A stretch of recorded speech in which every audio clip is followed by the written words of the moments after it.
A tecnologia da informação ampliou a rapidez com que as pessoas passaram a obter informações e permitiu que se iniciasse um ciclo virtuoso de aprendizagem e disseminação do conhecimento. No ambiente competitivo, essa oportunidade é amplamente explorada como diferencial competitivo. E ao reconhecer esse cenário e suas oportunidades, a gestão do conhecimento incorpora conceitos como a criação de repositórios, facilitação de acesso a usuários e o monitoramento do envolvimento efetivo do capital humano, fatores fundamentais para o gerenciamento e preservação de todo o conhecimento organizacional. As tecnologias da informação e comunicação modificaram a sociedade por facilitarem o acesso às informações e reduzirem esse tempo de acesso. Primeiro o rádio e a TV, depois a internet, permitiram que as pessoas fossem capazes de interagir com a realidade distante em tempo real, com imagem e som. E tudo isso sem sair do lugar. Mas se decidissem sair, a evolução dos meios de transporte também encurtaram as distâncias geográficas. Por exemplo, em 1970, a distância entre Rio de Janeiro e São Paulo era coberta por um trem que demorava 10 horas. A mesma distância em 2025 é percorrida por um avião que demora cerca de 50 minutos. Comparativamente ao início do século XX, todas essas modificações produziram mudanças significativas na vida de todos. Na década de 1990, se você fosse a um evento e tirasse uma foto com sua câmera analógica, teria que esperar até uma semana para ver o resultado da fotografia. O processo era assim. As pessoas tiravam a foto em um evento, no primeiro dia útil depois do evento, entregavam o rolo de filme em um laboratório que revelava, ampliava e imprimia as fotos para depois entregar os resultados impressos. O desenvolvimento das tecnologias torna possível o acesso a um volume muito grande de informação. Entretanto, apenas parte dela será processada e produzirá conhecimento. Mas é importante lembrar que o conhecimento resulta do processo subjetivo da informação. Isso é, ocorre por meio de regras e códigos pessoais utilizados na interação com o ambiente social. Por isso, é importante interpretar de que maneira ocorrem as interações do indivíduo com o ambiente que resultam em conhecimento. Esse processo é explicado pela espiral do conhecimento. Na espiral do conhecimento, Nonaka, Takeuchi e Umemoto se valem de uma espiral para explicar um processo pelo qual as pessoas constroem o conhecimento. Como na espiral, a construção principia pelo centro e vai se desenvolvendo perpetuamente do centro para as extremidades, passando pelas mesmas fases em que o conhecimento, quando inicia, é tácito, depois se transforma em explícito, para depois voltar a ser tácito. Na primeira fase, uma pessoa parte de seu conhecimento tácito e busca interpretar conhecimento similar de outras pessoas, que possam confirmar ou refutar suas hipóteses. Essa fase é chamada de socialização. E o conhecimento ainda é em forma tácita, não é claro e nem tem a pretensão de ser completo em sua estrutura, por ser ainda tácito. Após essa fase, o conhecimento ganha estrutura, pois começa a ser disseminado. Nessa fase, ele muda de forma e passa a ser explícito, contando com uma estrutura que permite ser externalizado ou disseminado. Agora, o conhecimento estará em alguma mídia, como fotos, desenhos, mapas ou até mesmo texto. Mesmo nesse estado explícito, permanecem algumas regras tácitas. Por exemplo, um texto contém uma ideia, mas a compreensão ainda passa por regras cognitivas ou semânticas e pode variar de pessoa para pessoa. Na fase seguinte, o conhecimento progride, em sua forma explícita, se associando a outros conhecimentos construídos por outros indivíduos. Essa condição equivale à intertextualidade, em que um texto complementa ou modifica o significado de outro texto. É o caso das citações que fazemos quando escrevemos um texto científico e indicamos com a citação onde ele se aproxima da ideia do outro autor. Essa fase é a de combinação.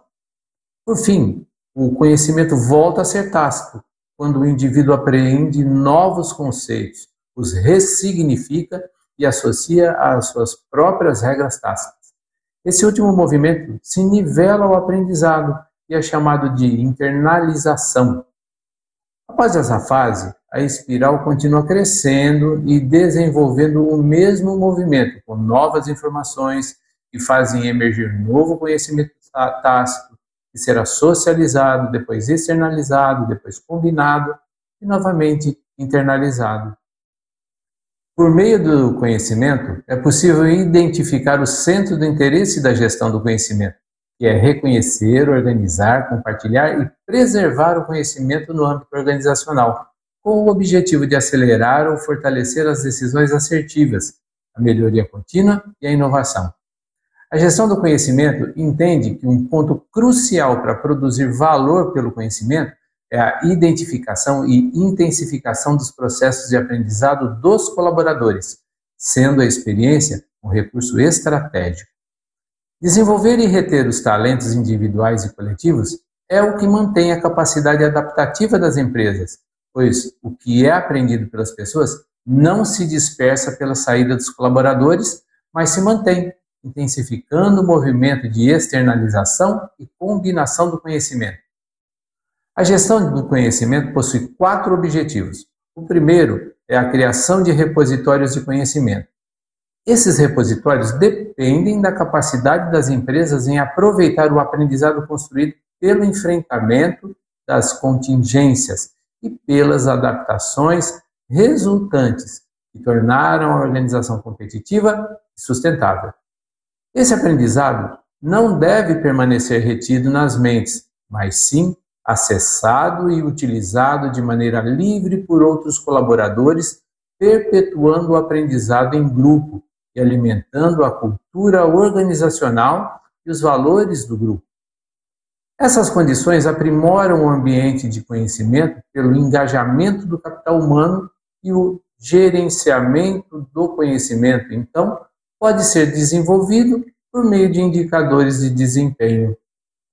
Essa sequência induz um ciclo virtuoso de crescimento do conhecimento que vai beneficiar a organização e justificar a perpetuidade da criação dos repositórios.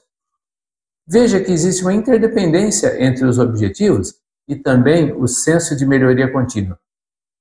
Então, a gestão do conhecimento identifica as ferramentas ideais para cada um desses objetivos. Dá para ver também que as ferramentas que viabilizam os repositórios de conhecimento são especialmente importantes, pois é delas que dependem todos os outros objetivos. São muitas ferramentas utilizadas para alcançar cada um dos objetivos, e uma delas é o diagrama de enlaces causais, ou Causal Loop Diagrams. Causal Loop Diagrams, ou CLDs, são ferramentas visuais que buscam representar as relações caóticas existentes no ambiente contingencial. Olha esse trânsito caótico. É caótico mesmo, hein? Ele é uma representação da realidade complexa. Como interagir, então, para resolver esses problemas? Por meio de CLDs, é possível representar padrões e também a dinâmica como eles se formam e os resultados que eles produzem. Os CLDs são importantes para a aprendizagem do ambiente complexo e simples de serem utilizados. Olha só esse exemplo. Vamos pensar em um sistema que busca entender o crescimento populacional e, em primeiro lugar, é necessário que existam nascimentos. Em um CLD, nascimento é variável, ou seja, varia de acordo com o tempo, e também é a causa de outra variável, população. Podemos dizer que ao longo do tempo em que os nascimentos evoluem, a população cresce no mesmo sentido, correto? Então, quanto mais nascimentos, maior será a população, o que geraria esse gráfico. No gráfico, dá para ver como se comportariam as relações causais em que nascimento é causa e população é efeito. Ao longo do tempo, a curva populacional cresce e essa relação de proporcionalidade direta, quanto mais causa, mais efeito, é representada pelo sinal de mais. Em um CLD, é necessário identificar as retroalimentações. Por exemplo, Se a população cresce, os nascimentos também crescem, e de maneira diretamente proporcional, que está representado pelo sinal de mais na ponteira da seta. Veja que agora temos um círculo virtuoso de crescimento, como uma espiral, tudo bem? Essa dinâmica que é tácita pode ser explicitada por este sinal que demonstra o ciclo de crescimento. Mas é natural que uma população crescente também tenha óbitos. Esses óbitos também crescem a uma taxa menor do que o crescimento da população, fazendo com que ela se estabilize depois de um certo tempo. Se não existissem óbitos, a população cresceria ao infinito, mas com os óbitos é esperado que a população se estabilize em um patamar inferior ao anterior, ou seja, quanto mais óbitos, menos a população. Essa, portanto, é uma relação em que a variável causa induz uma força contrária na variável efeito, ou seja, o movimento de efeito é inversamente proporcional e o que gera um balanceamento da variável causa e do ciclo de retroalimentação, que recebe o sinal de estabilização. Os CLDs são ferramentas simples que podem explicar cenários complexos, mas eles têm uma limitação. As pessoas precisam imaginar o movimento das variáveis, né? Para resolver essa questão, a System Dynamics propõe a simulação desses modelos. Simulação de System Dynamics, dinâmica de sistemas, é um método de modelagem e simulação computacional que utiliza modelos abstratos para imitar o comportamento de sistemas complexos expostos a tempo e retroalimentados. Essa abordagem foi desenvolvida por Jay Forrester, em que ele se vale de estoques para representar as acumulações e fluxos para representar as taxas de mudanças entre eles, permitindo a análise e a testagem de políticas para a tomada de decisões. Os sistemas naturais, como o de crescimento dessa planta, poderia ser representado em simulação, em que o estoque seria as plantas adultas após um determinado tempo, e a taxa de crescimento representada por fluxos de luz, água, substrato, CO2, por exemplo. A dinâmica de sistemas ignora os detalhes para focar em suas estruturas gerais e nas interações que produzem os movimentos das variáveis, permitindo que se aprenda com a evolução observada. O mesmo exemplo de crescimento populacional pode ser modelado e simulado. Por exemplo, se a população for definida como um estoque, será possível identificar seu crescimento ao longo do tempo simulado. A evolução da população, então, é provocada pelo fluxo de nascimentos, que alimenta o estoque com os números de novas pessoas nascidas. Essa quantidade de pessoas novas é determinada por um auxiliar, que define a taxa de natalidade da população. Mas essa taxa precisa de informações da população total, que é informada por esse conector. Podemos simular agora uma população de 30 pessoas em um fluxo de 3 pessoas por ano de entrada, provocado por uma taxa de nascimentos de 10% na população, que daria esta curva ao longo de 12 anos. Agora, podemos adicionar o fluxo de óbitos, saindo do estoque de população. Com uma taxa de 1% da população, temos 0,3 óbitos por ano e uma curva de crescimento de população alterada dessa maneira. Esses modelos simulados podem ser considerados modelos conceituais e não precisam ser modelos especialistas. Aqui ninguém é especialista em nascimento e etc., né? Pois o objetivo é armazenar o conhecimento dos colaboradores, suas regras e maneira de interpretar a realidade. Por isso, não são modelos isentos de erros, mas modelos que servem ao aprendizado e à melhoria contínua dos processos.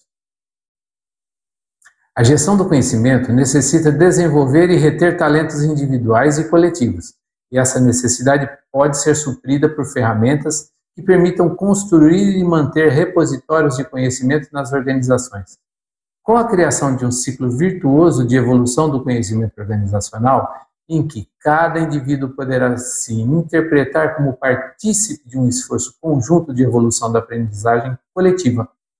As ferramentas informáticas se mostram importantes meios para potencializar tais iniciativas e devem ser utilizadas como facilitadoras desse processo. Esse é um resumo do capítulo 5 do livro Uma abordagem interdisciplinar da gestão do conhecimento, disponível na editora Unicamp. Até o próximo capítulo.